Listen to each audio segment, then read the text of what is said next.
Thanks for joining us. This is Niger Delta Today, your deep dive into the world of politics, culture, and social dynamics of the Niger Delta region. My name is Xavier Robert. Today, we turn our sights on an issue that is important to the region and the issue of survival. Today, we're taking a close look at the issue of carbon credits in the Niger Delta region and efforts that are being made by stakeholders towards ensuring that the conversation across communities are attended to. We'll also look at the Traditional Rulers Council bill. What exactly does it propose? What powers does it aim to assign to traditional rulers? And will this deepen their legitimacy or create friction with democratic institutions? We also understand some of the controversies surrounding this particular bill and generally what it hopes at accomplishing in the region and globally in the country. Well, how an area long dubbed Nigeria's environmental crime scene can become a hub for global climate solutions will also form our conversation.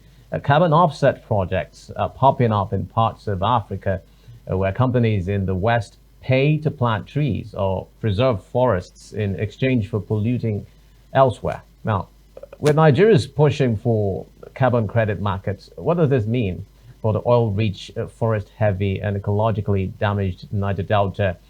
Could this region benefit from climate finance, or is this just greenwashing? We'll find out all of that. So, but first, on Niger Delta Today would bring you a story of interest, which brings us to the Sixth World Conference of Speakers of Parliament, where the President of the Senate, Godswill Akpabio, called on parliamentarians all over the world to stand in partnership, committed to peace, justice, and shared destiny. He noted that, end quote, we must not simply convene, we must command in order to bind our futures not only in treaties but in tenacity and remain paragons of purpose. Let's let you listen to what the Senate President said. He stated in remarks at the ongoing Sixth World Conference of Speakers of Parliaments hosted by the Interparliamentary Union IPU in collaboration with the United Nations, Geneva, Switzerland. I bring you greetings from the Senate and the resilient people of Nigeria. Thank you for this opportunity to address this conference. I come from a nation that has endured the fire and risen from ashes, a nation that finds clarity in confusion and keeps sailing through storms and rough weathers. This conference, a world in turmoil, multilateralism for peace, justice, and prosperity for all, meets the moment. Across the globe, conflict drowns out the voice of peace. War consumes not only homes, but the hopes of families. And while science surges, millions, especially in the developing nations, remain trapped in cycles of fear and want. With the world now a global village, these are not distant crises. I urge affected nations not to surrender to despair. We in the Nigerian Senate have chosen to legislate in the storm, reforming the furnace and lead with courage. We face armed conflict, climate disruption, youth disillusionment, terrorist exploit poverty and displacement, farmer-header clashes, and small arms proliferation. They threaten our unity. But we are not defined by what we face, but by how we rise. In the furnace of turmoil, we are becoming stronger, wiser, and more determined to build a greater nation. In Parliament, we are legislating to secure the future. In partnership with the executive, we have passed laws to confront insecurity and rebuild trust. The Control of Small Arms and Light Weapons Act, the Terrorism Prevention and Prohibition Act, and the Out-of-School Children's Education Act, etc. We are investing in innovation through a 10-year national digital strategy to equip our youths to bridge the divide. Through the Startup Act, expanded credit access and digital training, we unlock potentials long caged by poverty. We are also advancing inclusion. The Not Too Young to Run Act was a summons to our new generation. Women and children, persons with disabilities are no longer on the margins. and legislation is underway to institutionalize gender quotas because inclusion, not exclusion, must be our standard. We have devised strategies to fight poverty, education loans, vocational training, tax reforms for the vulnerables, and cash transfers to the poorest households, all aligned with the Sustainable Development Goals. Multilateralism cannot become just a mere rhetoric.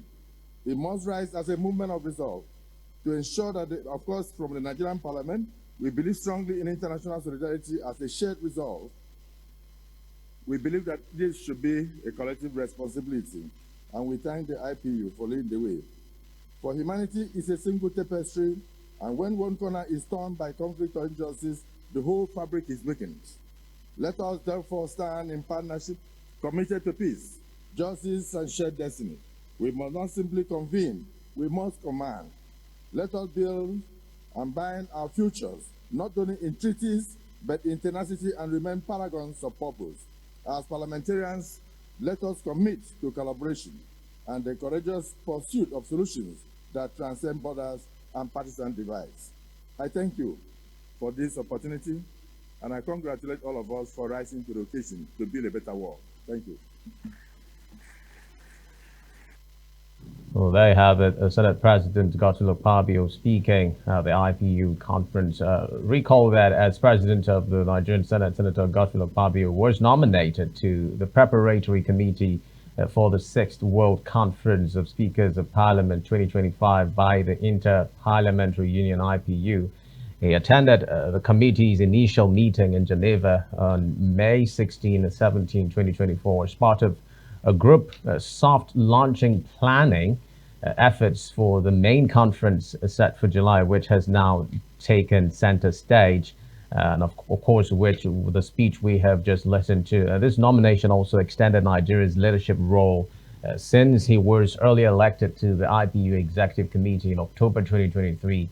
First Nigerian to do so in nearly 6 decades. So speaking at the conference, he spoke on the strides of the Nigerian Senate, how it finds clarity in confusion despite the setbacks in the country. He also adumbrated how the country continues to rise and weather the storm through impeccable legislation, legislating in the storm, reforming in the furnace, speaking also on acts enacted by the Senate, as well as the Not Too Young to Run Act, education loans, cash transfers to the poorest households, as well as the efforts on humanity.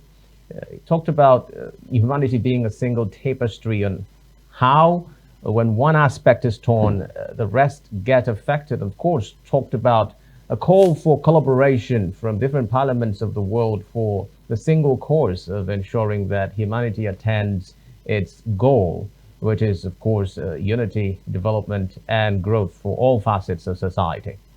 Let's bring the Niger Delta updates for today.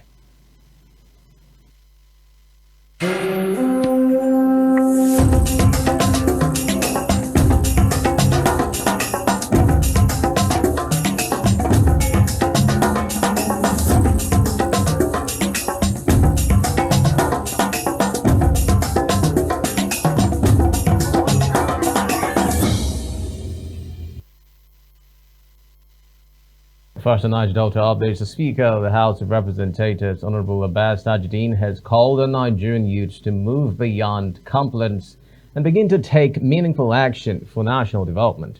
He made this call during the official unveiling of the Take Action campaign with the theme Awakening a Generation in Abuja on Tuesday, an initiative organized by Youth in Parliament Forum aimed at galvanizing youth involvement in politics and policy making.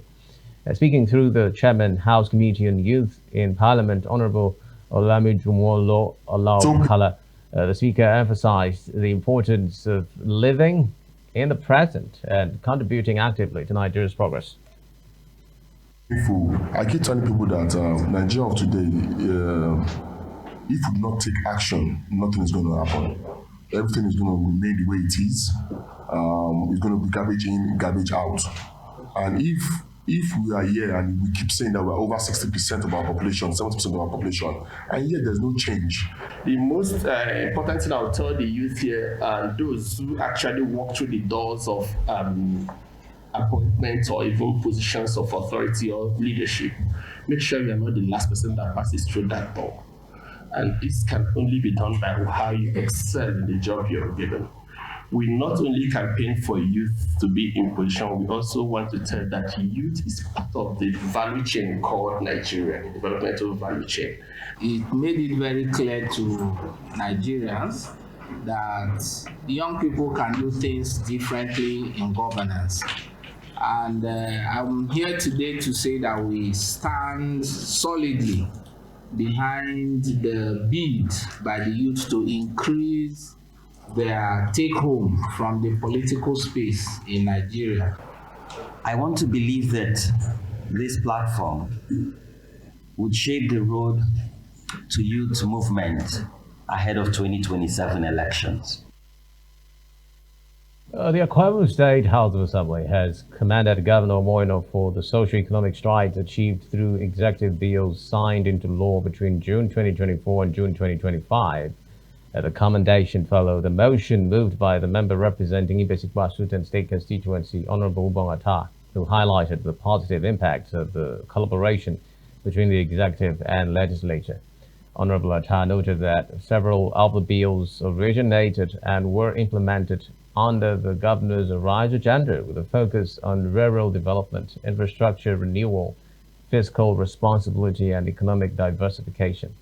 In response, the House unanimously adopted the motion and called on the executive to institutionalize an annual joint legislative executive policy review retreat to further strengthen collaboration. Electoral reforms and democratic deepening. The House of Assembly Bill 353, Amendment to the Electoral Commission Law, Cap 69, enhanced institutional independence, operational transparency, and administrative competence of the Akwa Ibom State Independent Electoral Commission, AKISIEC. The impact, 35% reduction in electoral litigation. It anchored budgetary allocations on evidence-based planning, arise economic pillars, and social investment priorities. The impact, 22% year-on-year growth in internally generated revenue, expanded fiscal space for grants, enterprise development, and infrastructure, establishment of investment desks to support local SMEs and FDI inflows. Now, the House formally commends His Excellency Pastor Mwabasi, PSG, for his demonstrable commitment to effective governance, timely assent to executive bills, and alignment with legislative priorities that reflect the aspiration of the Akwa Ibom people. Honourable members, do you agree that this prayer number one should form part of the resolution?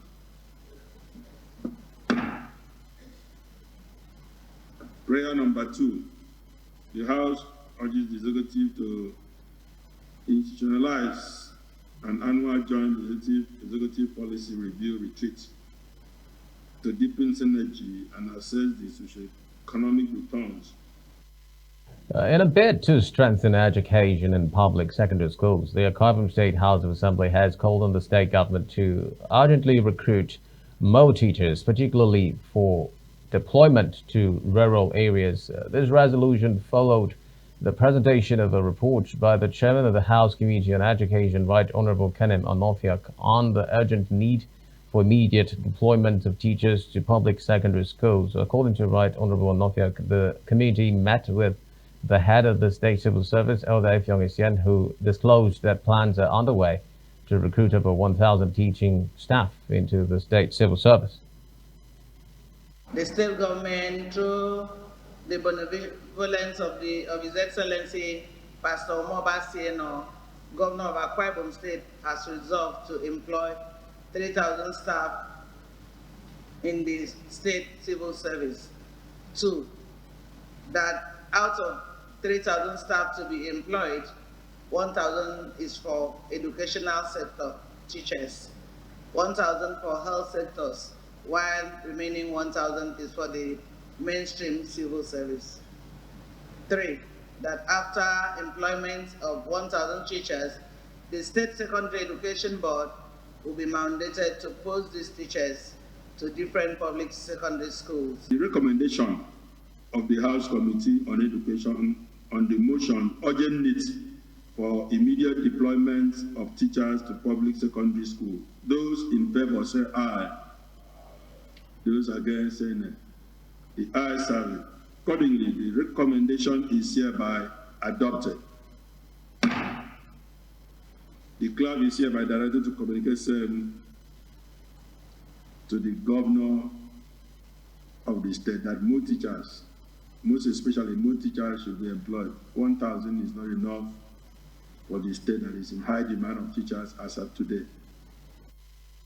Lastly, on Niger Delta update, the State Governor Senator Mondo Pebble has approved the constitution of the Governing Council of the Edo State College of Education, according to a release signed by Secretary to the State Government Umar Musa Kilo Esquire. The Governing Council include Ephraim O.S. Olueboshele as Chairman, ESV, Isimekai Zinat Odion as Member, Ehigalua Monday Ihiagina Member, Uwiwe Victor Member, Ewe Godwin Ebatame Member. The release noted that the Governing Council will be inaugurated by the Governor on a date to be announced later. And that's the size of Niger Delta update. To take a breather and return to the conversation for the day. Our first focus being the issue of carbon credits and how this can be scaled in the Niger Delta region to bring about the needed dividends and benefits. So stay tuned for that one.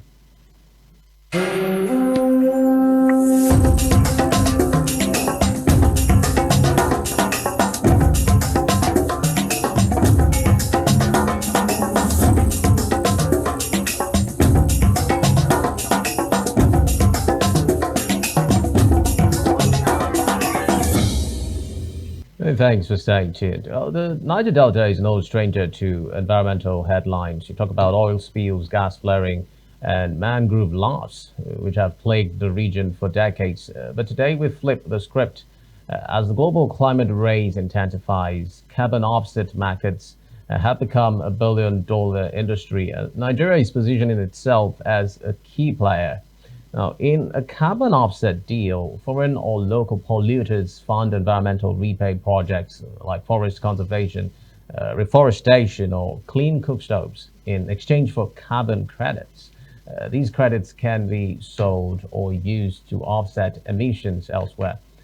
The big question now is who owns the carbon, who benefits, and will local communities, especially in the Niger Delta, have a say or be sidelined once again? Bringing us to all the conversation around the Niger Delta region and the issue of inclusivity. We're being joined on the program today by a chartered member, Waste Management Society of Nigeria, Dr. Ubon Nsuabia joins us virtually. You're welcome on the program. Thank you for joining us. Thank you very much. Like I said, I'm glad to be here today. All right. Thank you. Apparently, I wasn't hearing you, but you're welcome. I'd like to start the conversation by bringing us some understanding regarding the subject matter. It is not really a very popular terrain to speak of, but then being an expert in the field, I know you must have insights regarding how to define this terrain that we speak of, carbon credits, carbon offsets, and what it means to the Niger Delta region. If you were to make the layman in the streets understand how important this conversation is, how would you put it out there? Yeah, thank you very much. Like you rightly said, the carbon offset and carbon credit market is not a familiar terrain, but it is very common out there in the country and out there in the world. Actually, before you can get carbon, you must obtain the carbon. And carbon offset programs could also be known as carbon sequestration process.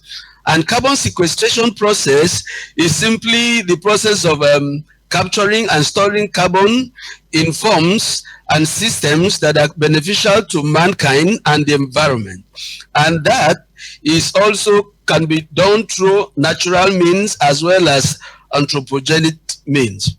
If I will go further without wasting time, Niger Delta, some projects at capturing carbon and then transferring it into the credits that is going to be to the government of the Niger Delta as well as people of the Niger Delta. If I continue, I'm glad to announce that the Delta State government is at the forefront of carbon offsetting program in the Niger Delta, and this they do it through the program of mangrove and restoration. Is aimed at carbon from the atmosphere and transferring it into a credit that could be sold and then money obtained for the development of the Niger Delta. I can go further to explain that. It simply means that carbon is going to be captured from the atmosphere and stored like in trees. A simple explanation is this: when trees absorb carbon dioxide, and then it means that carbon is absorbed from the atmosphere. This carbon that is absorbed from the atmosphere is going to make sure that the environment is free of high carbon. You know, the presence of carbon in the atmosphere also leads to climate change. So Delta State government hope to capture about 5.3 million tons of carbon annually. And that they are going to achieve through the prevention of deforestation, cutting down trees across about 250,000 hectares of coastal habitat. And they will also go ahead to plant trees, and about 20,000 hectares of vital coastal habitat will be planted with trees. What that simple means is that when you plant trees, the trees breathe by capturing the carbon dioxide from the atmosphere and storing it in the trees and also into the marine grasses. All right. Those things earn what is called carbon credit, which could be sold, and then the money used for the development of Niger Delta. All right, Dr. Nsuabia. Well, you've spoken nicely and also highlighted some of the important points that I expected you to. And you specifically mentioned Delta State, and that got me wondering, apart from Delta State, are there other initiatives of this sort, this project going on in other states of the Niger Delta region, apart from Delta State? Do you have indices of other states in the Niger Delta region that are also buying into this? And how are the IOCs responding to these projects? Yes, there are other programs. For example, there is hydrocarbon pollution remediation project in Ogoni, and this has restored over 500 hectares of mangrove, and then also over 1.3 trees, seedling of trees. And this with a special emphasis on engagement of the communities and conflict resolution and environmental sustainability. There is also this World Bank proposed 2.5 billion naira carbon credit program aimed to scale up projects across the Niger Delta state, that is the Delta Rivers, Akwa Ibom, Cross River, Bayelsa, by 2030.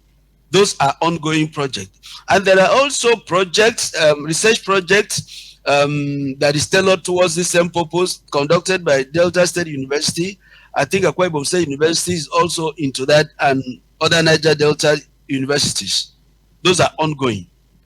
All right, Dr. Nsuabia, the region has long suffered issues of ecological degradation, and it begs the question, do you see carbon offset projects as a form of ecological justice, or this is just another run around the park? I see this as a very laudable project, because at the forefront of carbon trading is clean development mechanisms.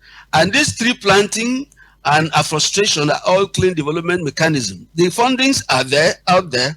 It's just for the process to be followed meticulously. And several communities, several states have earned carbon credit. It's not just on the pages of newspaper. It's very possible when the right procedure is followed, this will translate into revenue, which will also be deployed into the development of the Niger Delta. But the only challenge there is that we are also advising that land grabbing and displacement of people should not be encouraged during this process. And also, when the revenue comes from the carbon credit, it should not only be focused on corporate entities. The rural communities, the man in the village should also have feel the impact of such credit. and so that they can know the reason why they should stop cutting down trees when they are benefiting from it directly from this process. All right, Dr. Nsuabia, let's talk about the conversation around ownership and who controls these cabins. Is it the state government? Are we talking about the traditional rulers? Or who exactly controls the cabins and who gets paid at the end of the day? That is being addressed by environmental laws. Every state have the environmental laws. Whatever is enshrined in the environmental law of Delta State or River State or Akwa Ibom State will be followed. But I think under the Nigerian nationally determined contribution, under climate change issues, there are formulas and sharing of such credit. Just like derivation of 13% for oil, there are also derivation for carbon credit. I may not have the exact percentages here with me, but the formula is enshrined in the appropriate bylaws. And you don't believe that this is going to also cause another rift when we talk about the sharing process? Don't you see issues coming up again? I mean, we already have a lot of issues on ground in our hands. We talk about the sharing of the derivation and all of that. There are still people who have dissenting voices regarding the modus operandi and how it is being allocated. Do you have specific recommendations if you were to be in that position as regards how you feel this should be managed in such a way that all facets of society within the Niger Delta region are carried along and there's no need for grievances or feeling left behind or underserved? Yeah, you are very correct. If not well managed, it has a potential of bringing us into another crisis of derivation quarrel. But as done in other countries, other climes of the world, 55% of such funds are always deployed to the community that are actually affected by this process. So, but like I said earlier, there are laws, there are rules and regulations. If I were in that position, I would follow the rules and regulations and the sharing formula that is enshrined in that document to the letters. And I will also encourage government to give more, even above that 55%. And then the communities would also be involved in the disbursement of such funds. It's not just going to be done outside the books, what the law provides. All right, let's talk about partnerships now. Climate investors like yourself would know how important it is to place partnerships in the very center of all of this. Do you think that that is being explored as effectively as it should? And what's the place of partnership in ensuring that this sails smoothly? Yeah, I give kudos to the Delta State government, like I've said here. They are partnering with notable, internationally notable companies like Serendip. Serendip Capital is a UK-based environmental social governance firm in this regard. I think also they are partnering with Pine, P-I-N-D, Pine Foundation, that focus on sustainable development in the Niger Delta. Also, there's another company called Versa. Then this company provide environmental impact advisory services. And there are also numerous indigenous local companies that are being involved in research and then carrying out baseline data provision. I've mentioned Delta State University in particular, Akwa Ibom State University, and I think a few others are involved. In carbon offset program, it requires a lot of synergy with stakeholders, both technical stakeholders and those stakeholders that are that are versed with the knowledge of how to trade carbon trading on global scale, and also derivation of credit from carbon trading. So it requires a lot of partnership, and I hereby call on indigenous companies who are vested, who have the knowledge and capacity to also liaise with government in these regards.